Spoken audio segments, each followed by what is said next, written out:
Hello ladies and gentlemen, thank you for joining the Ascending Abundance YouTube channel, where I explore various ways of making money with our own capital.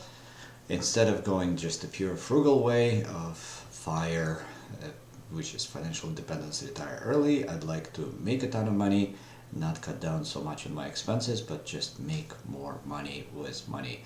So real estate, investing in crypto, investing in stocks and businesses and whatever else comes my way that could bring financial independence and abundance to my family and myself.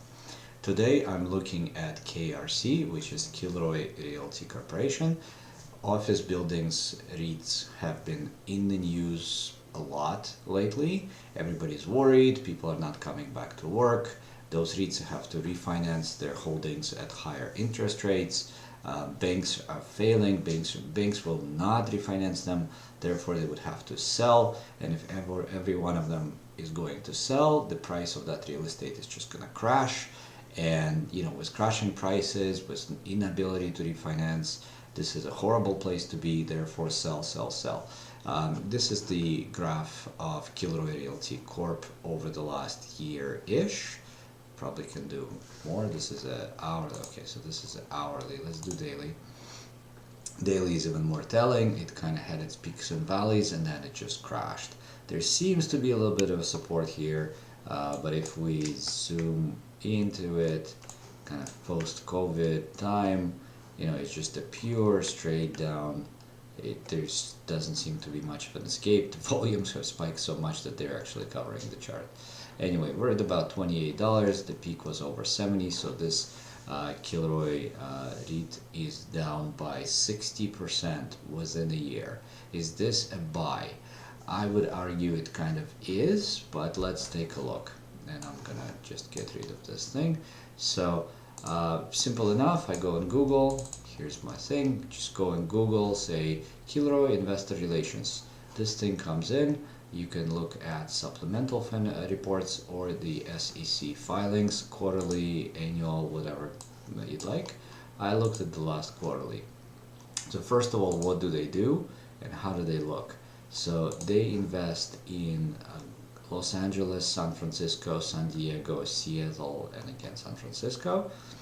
I guess those are two different areas. I'm not an expert.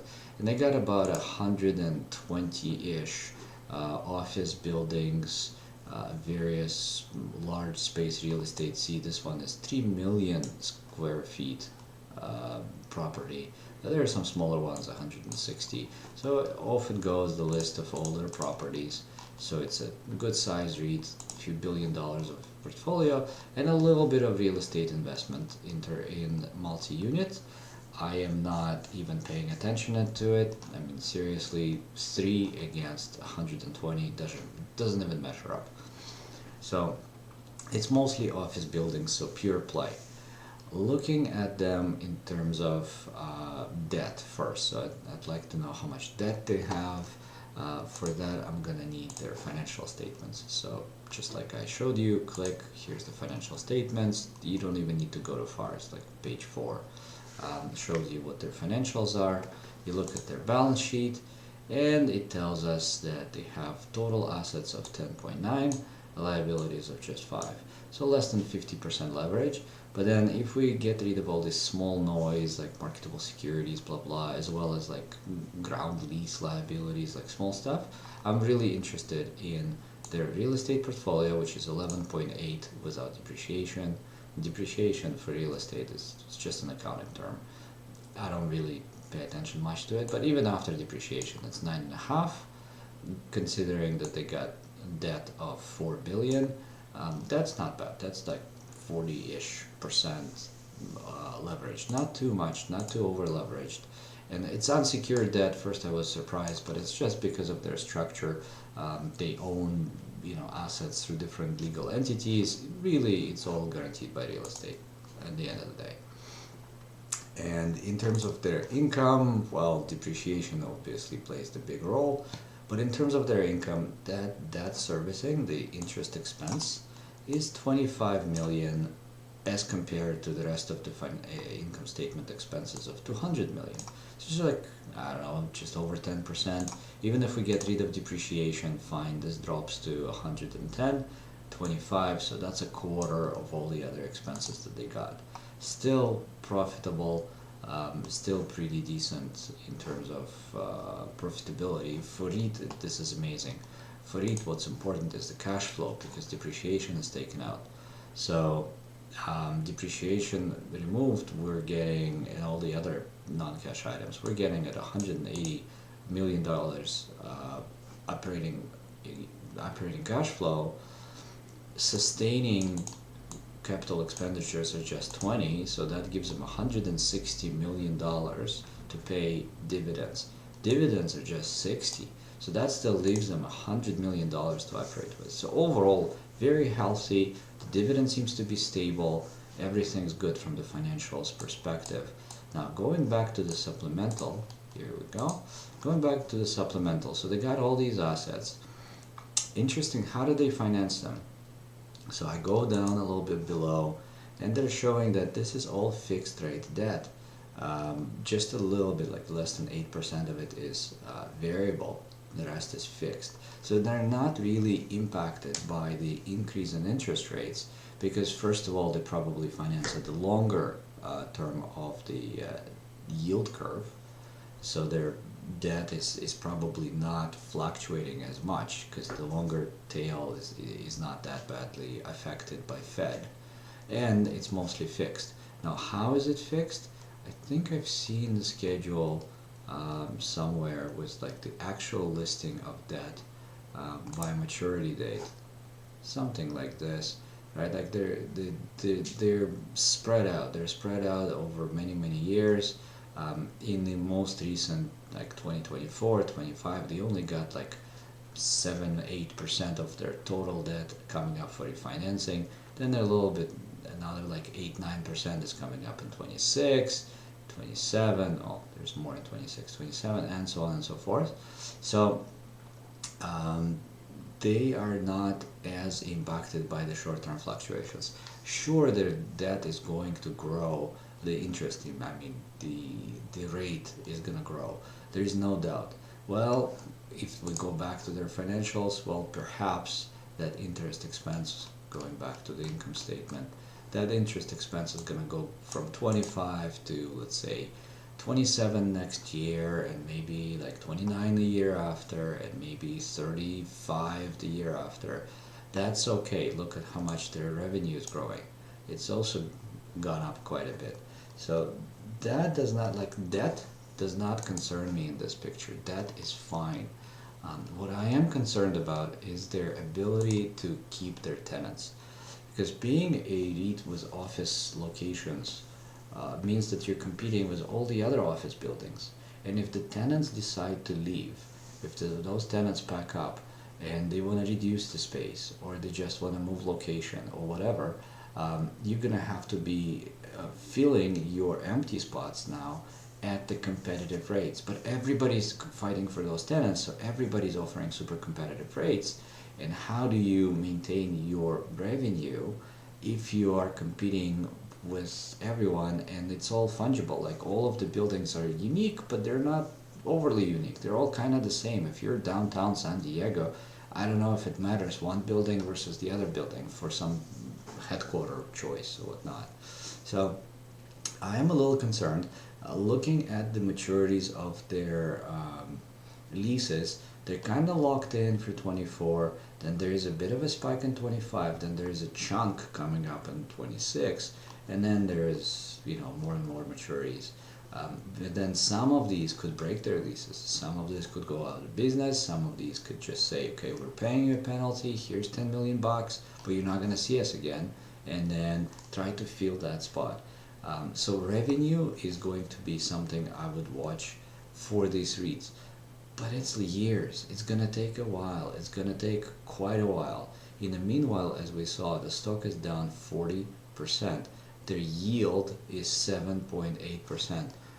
It's ridiculous, to be honest, unless you believe this is going down. So going back to the chart, at these prices, you're getting a dividend. Well, this one says 7.6. I think I've calculated 7.8, but whatever, you're getting 7.5, say, percent yield on a REIT, and they're historically growing their dividends, and they're not so much impacted by the interest rates for years to come. That's for sure. The only thing they're going to be impacted by is the office space. That could go empty, that could go competitive. Should I buy at these prices? Honestly, I think that concern and that fear is not going to be resolved soon. We're going into recession, potentially depression. The companies are trying to cut down costs. They will be trying to save on real estate post-COVID. More and more people are coming back. I know they're, myself included, we're going back part-time, maybe once a week on a hybrid, maybe twice a week on a hybrid kind of work environment, but we are going back. And I see us reducing that office space, and it's going to take years, and it's going to work its way through, and it's probably going to impact their revenues. So what I would suggest is monitor the revenue, monitor the lease, and if KRC continues to deliver, maybe purchase. Sell some put options. If you listen to my other videos, put options is my favorite way of picking up good stocks. Maybe go out like 6 months from now and sell a put at say $20. If it goes down to 20 and it still continues falling, well, first of all, you bought it cheaper than today. Your dividend yield is probably even higher, and then, well, you're risking it, but you're probably picking up a good stock, just not at the bottom. You're picking it up at some way on the way down. Do I see it bouncing from here? Not so much. Again, the concerns are there, and they're going to still continue lingering. And if the recession hits, maybe this thing is going to crash. Going down by 60% is no big deal. These days, I mean, stocks like Facebook, stocks like, well, I don't want to say Amazon, but Nvidia, Intel. Look at Intel. My God, that thing went down even further, crashed horribly, even though, let's add Intel, for example. Even though Intel is like a staple of computers, right? Like everybody needs computers. So looking at this, Intel did better than KRC, but it also fell quite a bit.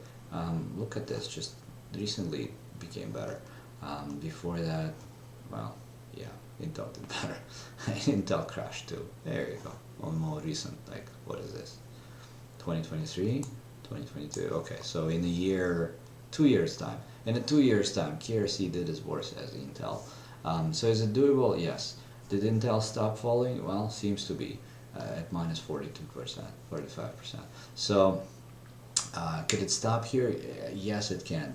But for Intel, I think the need for technology is there. The need to do the processors is there, to buy new processors is there. You can't get away with old software, hardware for too long. Meanwhile, KRC, I mean, you could take a look at those buildings for years and years. You can drain their occupancy, the leases could expire. I mean, this could drag on and on and on. So going into KRC would be tough. It would be tough. I'd say it's a nice discount, really nice discount, but it's not unheard of. It's not, it's not something that I would say is a steal of a deal. Keep monitoring. If it stabilizes, if the stock goes highway, if it just kind of goes like here it used to be. Let's get rid of Intel. If it goes like into this mode of sort of stabilizing and going up and down for a few months or maybe a couple of quarters, well, maybe we've reached the bottom. Maybe. Hopefully we pass the recession by then. We'll understand the fears of recession are going to be in the stock price. It's all going to be okay. Then I'd consider buying it for the dividend and also for the upside. If the interest rates all of a sudden start falling, hopefully this will help. But in the meanwhile, I don't know. I would just keep it on the watch list, but not go in. Thank you very much for listening. If you're interested in any other particular stocks, if you want to comment, hit like, subscribe. Thank you for that, and let's keep exploring ways of making money together. Thanks so much.